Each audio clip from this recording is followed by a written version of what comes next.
बंशीधरं सुन्दरमन्दहासं वरावतं संबलवालयुक्तं वृन्दावनस्थं नवनीरदाभं नमामि कृष्णं यदुवंशनाथं। श्रीमद्भगवद गीता अध्याय 12 भाग 1 भक्ति योग। भक्ति का अर्थ है प्रेम और ईश्वर के प्रति निष्ठा, सृष्टि के प्रति प्रेम और निष्ठा, सभी प्राणियों के प्रति सम्मान और उनका संरक्षण। हर कोई भक्ति का अभ्यास कर सकता है, चाहे छोटा हो या बड़ा, धनी अथवा निर्धन, चाहे वह किसी भी राष्ट्र या किसी भी धर्म से संबंध रखता हो। भक्ति योग का मार्ग हमें अपने उद्देश्य की ओर सीधा और सुरक्षित पहुंचा देता है। भक्ति योग में ईश्वर के किसी रूप की आराधना भी सम्मिलित है। ईश्वर सब जगह है। उपनिषद का कहना है, ईशावास्मिदं सर्वं यत् किंचित जगत्याम जगते। उस परमात्मा ने जिन्होंने इस सृष्टि का निर्माण किया है, जो इसका पालन करते हैं, जो इसका संहार करते हैं, वे सर्वत्र व्याप्त हैं।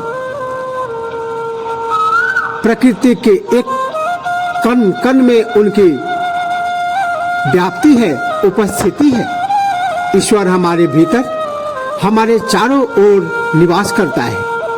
यह ऐसा है जैसे हम ईश्वर के एक उत्तम धागे से जुड़े हों। वह उत्तम धागा प्रेम का धागा है। ईश्वर विश्व प्रेम है। प्रेम और दैवी अनुकंपा हमारे चारों ओर है और हमारे माध्यम से बहती है, किंतु हम इसके प्रति सचेत नहीं है। जिस क्षण यह चेतना, यह दैवीय प्रेम अनुभव कर लिया जाता है, उसी क्षण से व्यक्ति किसी जन्म, किसी मृत्यु से घबराता नहीं, किसी अन्य वस्तु की चाहना नहीं करता। तब हम ईश्वर का सच्चा अर्थ समझ जाते हैं। भक्तिहीन व्यक्ति एक जलहीन मछली के समान, बिना पंख के पक्षी, बिना चंद्रमा और तारों के रात्रि के समान है। सभी को प्रेम चाहिए। इसके माध्यम से हम वैसे ही सुरक्षित और सुखी अनुभव करते हैं जैसे एक बच्चा अपनी माँ की बाहों में, या एक यात्री एक लंबी कष्टदायी यात्रा की समाप्ति पर अनुभव करता है। भक्ति के मुख्य 2 प्रकार बताए गए हैं। अपरा भक्ति, इसमें अहमियत की भाव होती है, अहम भाव पूर्ण प्रेम, और दूसरी है पराभक्ति अर्थात विश्व प्रेम। भक्त उसके साथ जो भी घटित होता है वह ईश्वर के उपहार के रूप में स्वीकार करता है। कोई इच्छा या अपेक्षा नहीं होती। ईश्वर की इच्छा के समक्ष केवल पूर्ण समर्पण ही होता है। यह भक्त जीवन भर स्थिति को प्रारब्ध द्वारा उसके समक्ष प्रस्तुत वस्तु के रूप में ही स्वीकार करता है। इसमें कोई ना नुकर नहीं। उनकी एक मेवा प्रार्थना है, ईश्वर तेरी इच्छा में ही हमारी इच्छा है। तथापि ईश्वर के प्रति सर्वोत्कृष्ट प्रेम के इस स्तर को पहुंचने से पूर्व हमारी भक्ति अहम भाव पूर्ण विचारों से ओतप्रोत ही होती है। इसका अर्थ है कि हम वास्तव में ईश्वर से तो प्रेम करते हैं, किंतु ईश्वर से कुछ कामना भी करते हैं। बहुत लोग जब दुख से या परेशानी से घिरे होते हैं तब वे सहायता के लिए ईश्वर की ओर जाते हैं। अन्य लोग भौतिक पदार्थों, धन, यश, आजीविका, पदोन्नति के लिए प्रार्थना करते हैं। फिर भी हमें यह सदैव ध्यान रखना चाहिए कि जब हम इस पृथ्वी से विदा होते हैं तब हम अपना सब कुछ छोड़ जाएंगे, और यही कारण है कि यहाँ की किसी भी वस्तु का कोई सचमुच या अनंतकालीन मूल्य नहीं है। आध्यात्मिक खोजी लोग बुद्धि और ईश्वर प्राप्ति के लिए प्रार्थना करते हैं, तथापि हम प्रायः ईश्वर का एक आंतरिक चित्र सृजन कर लेते हैं। हमारी दृष्टि से ईश्वर कैसा है, ईश्वर को अब क्या करना चाहिए, और क्योंकि इस कारण हम दैवीय प्रकटीकरण के लिए खुले और तैयार नहीं। एक छात्र जो अध्ययनरत है यदि अपनी विषय वस्तु को समय पर सही ढंग से प्रस्तुत करता है तो वह उसकी भक्ति है। एक अध्यापक अपने छात्रों को सही शिक्षा देता है, वह ईश्वर का परम भक्त है। एक किसान निष्काम भाव से अन्न उपजाता है। एक डॉक्टर बिना स्वार्थ के अपने रोगी को ठीक करने के लिए उचित चिकित्सा करता है। एक वकील अपने मुवक्किल का सही कल्याण के लिए सही समय पर उसका बहस करके उसके कष्ट का निराकरण करता है। इस प्रकार से जो भी पेशेवर लोग हैं अपने ईमानदारी से अपना काम करें तो वह भी भक्ति का एक आधार स्तंभ माना जाएगा। नारद भक्ति सूत्र में 9 भक्ति के मार्ग बताए गए हैं, और रामायण में भी भगवान श्री राम ने सौरी को भक्ति का उपदेश देते हुए 9धा भक्ति को बताया है। प्रथम भगति संतन कर संगा, दूजा रति मम कथा प्रसंगा। इस प्रकार से सबसे बड़ा जो भक्ति है वह सत्संग। सत्संग का मतलब है सच्चे मार्ग पर अग्रसर होना, जो हमारी ड्यूटी है, जो हमारा कर्तव्य है, उसके प्रति सही ईमानदारी से काम करना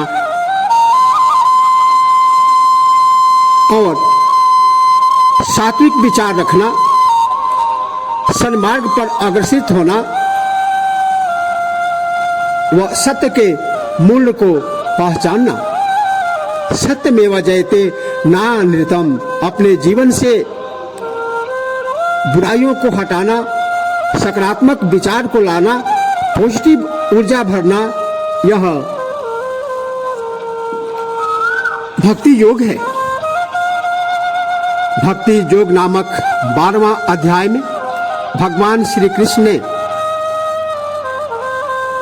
जो अनुपम बात बताई है उसे वेद व्यास ने इस अध्याय में 1 से 12 श्लोक तक साकार और निराकार के उपासकों की उत्तमता का निर्णय और भगवत प्राप्ति के उपाय का विषय का वर्णन किया है। इस अध्याय का शुभारंभ अर्जुन वाचक शब्द से हुआ है। अथ 12वां अध्याय। अर्जुन उवाच एवं सतत युक्ता ये भक्तास्तां पर्युपासते ये चाप्यक्षर मा व्यक्तम तेषां के योग वित्तमः।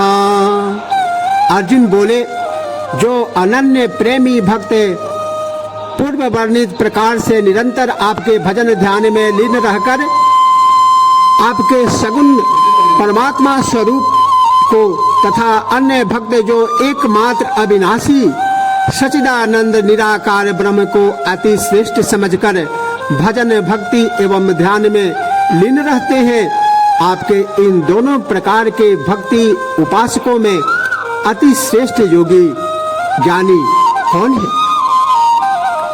Arjun said, the devotees exclusively and constantly devoted to you in the manner stated just earlier adore you as possessed of form and attributes, and those who adore as the supreme reality, only the indestructible, unmanifest Brahma. Of these two types of worshippers, who are the best knowers of yoga? Shri Bhagwan Uvacha Maya Vishya Mano Ye Mam Nitya Yukta Upasate Shraddhaya Pariyopetaste Me Yukta Tamamataha। Shri भगवान बोले, मेरे ध्यान में आत्मलीन होकर जो निरंतर मेरा ध्यान मनन करते हैं तथा जो भक्तजन अति उत्तम श्रद्धा भाव से मेरे सगुण रूप की भक्ति करते हैं, ऐसे भक्तों को मैं योगियों में भी अति श्रेष्ठ योगी मानता हूँ। श्री भगवान से I consider them to the best yogis who endowed with supreme faith and ever united through meditation with me, worship me with their mind centered on me. Ye tatchara manirdesh mabhyaktam paryupasate sarvatra gamachintam cha kutastha मचलम ध्रुवम संनियमेन्द्रिय ग्रामम सर्वत्र समबोधयः ते प्राप्नुवन्ति मामेव सर्वभूत हिते रतः। किंतु जो भक्तजन इंद्रिय समूह को पूर्णतया वशीभूत करके मन बुद्धि से परे सर्वव्यापी अकथनीय स्वरूप तथा सदैव यथावत रहने वाले नित्य अचल निराकार अविनाशी परब्रह्म परमेश्वर को निरंतर एकात्म भाव से मनन करते हुए भजन करते हैं, वे सभी भूतों के हितार्थ रत तथा सब में समभाव वाले योगी मुझे ही प्राप्त करते हैं।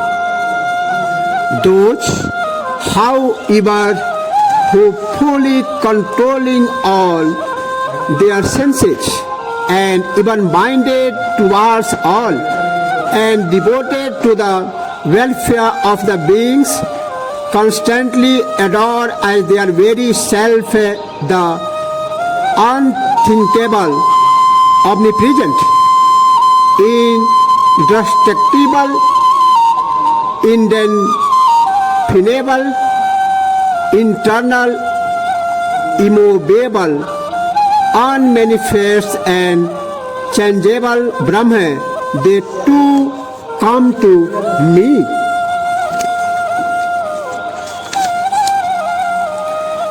कलेशोऽधिकरस्तेषा मव्यक्ता सक्तचेतसा अव्यक्ता हि गति दुःखं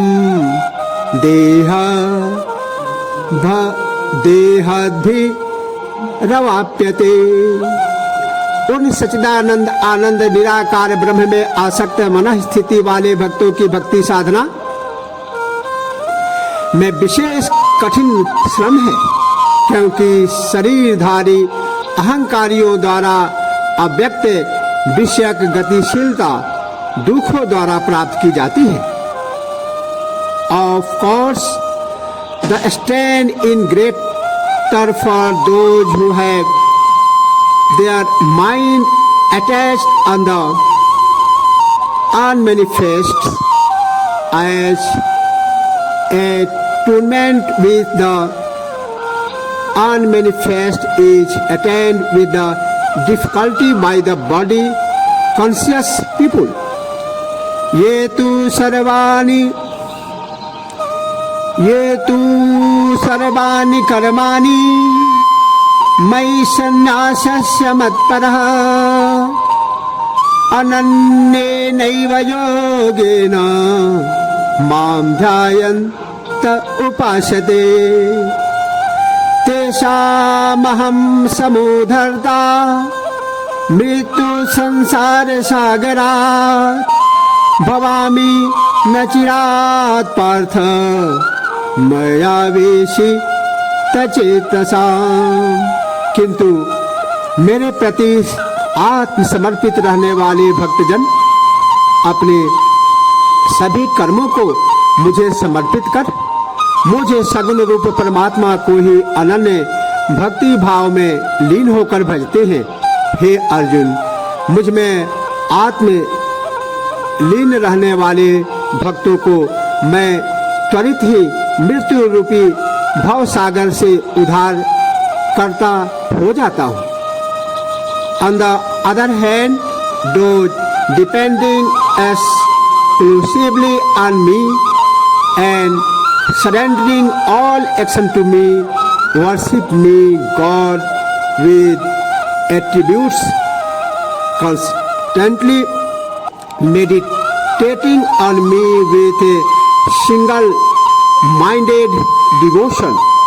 Them, Arjun, I speedily delivered from the ocean of birth and death. These mind being fixed on me, Mayeva mane adhasva Mayi bodhim niveshaya Nivasishasi Mayeva Ata urdham na sansaya। मुझ में आत्मलीन हो तथा मुझ में ही बुद्धि को केंद्रित कर इसके बाद तू मुझ में ही निवास करेगा, यह संशय रहित सत्य है। Therefore fix your mind on me and establish your intellect in me alone.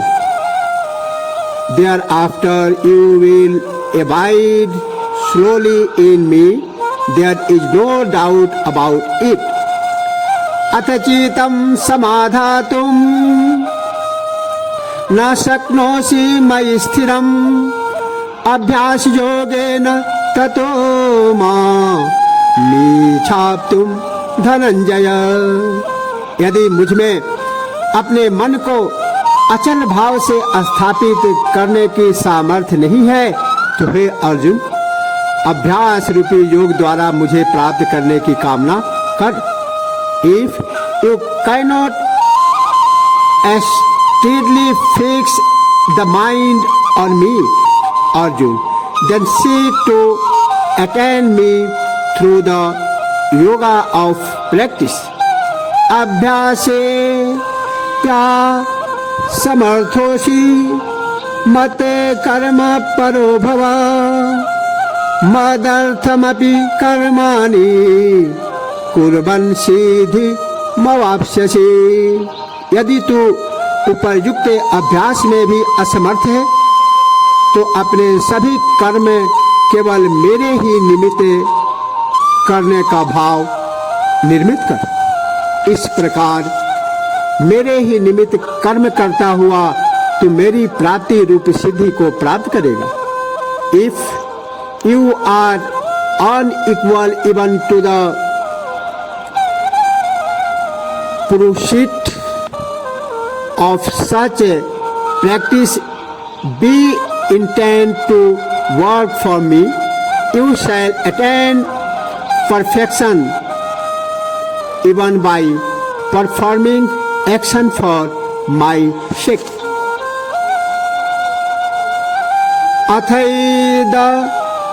अथैदप्यशक्तोषि कर्तुमद्योगमाश्रितः सर्वे कर्म फल त्यागम तथा कुरु यतात्मवान। यदि तू मेरे प्राप्ति रूप योग का आश्रय ग्रहण कर उपयुक्त साधन का पालन करने में भी असमर्थ है तो मन बुद्धि आदि पर विजय प्राप्त कर सभी कर्मों की फल प्राप्ति भावना से मुक्त हो। If taking recourse to the yoga of my realization, you are unable even to do this, then subduing your mind and intellect, etc., relinquish the fruit of all action. श्रेयो हि ज्ञानमभ्यासा ज्ञानाध्यानं विशिष्यते ध्यानात् कर्म फल त्यागस् त्यागात् शान्तिरनन्तरम्। मर्म को न जानकर किए गए अभ्यास ज्ञान उत्तम है तथा ज्ञान से भी उत्तम है मुझ परमेश्वर का ध्यान तथा ध्यान से भी उत्तम है सभी कर्मों के फल का त्याग, क्योंकि त्याग तत्काल शांतिदायक है। Knowledge is better than practice without discernment meditation on God is superior to knowledge and renunciation of the fruit of action is very superior to meditation, for peace immediately follows renunciations. भगवान श्री कृष्ण की कृपा श्रोता एवं वक्ता दोनों पर समान रूप से सदैव वर्तमान रहे। इसी प्रार्थना के साथ श्रीमद् भागवत गीता अध्याय 12 भक्ति योग के प्रथम भाग का समापन किया जाता है। इसी के साथ जय श्री कृष्ण। तत्पुरुषाय विद्महे नारायणाय धीमहि तनु कृष्ण प्रचोदयात्। किरीटिनं गदिनं चक्रहस्तम् इच्छामि त्वां द्रष्टुमहं तथैव तेनैव रूपेण चतुर्भुजेन सहस्रबाहो भव विश्वमूर्तिः।